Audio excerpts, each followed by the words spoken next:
Tina from Provo has a question about family tax breaks. So Tina, you're on the line with Senator Lee. Hello, Tina. Hi, Senator. Thanks for your time. I have a question about a proposal that I heard about that President Obama is trying to implement to have a tax break for families that have both parents working. And I wanted to know what your opinion of it is, because it seems to me that basically what he's saying is that stay-at-home mothers, are wrong, and that they shouldn't, that really we're only, he wants to support women who work, not women who stay home. Could you interpret what's going on with that? Sure.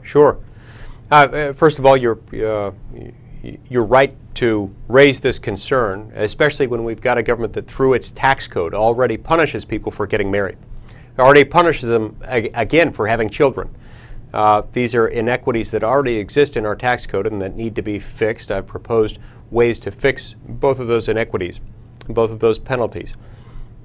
The one that you're describing would be another penalty on those who choose to raise depending on how they choose to raise their children.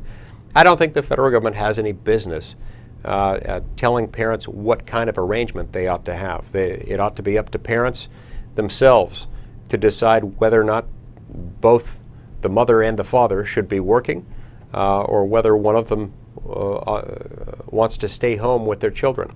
You shouldn't be punished for that if you happen to be in one of those families where they decide that one parent is going to stay at home to raise the children.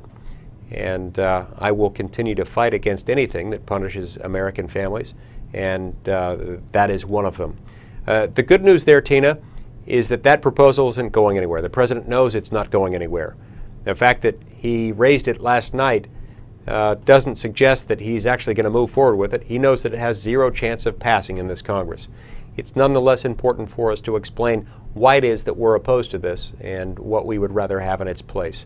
I think we need real reforms like what we see in the Family Fairness Opportunity Tax Reform Act, or rather than the discriminatory measure that the president has described.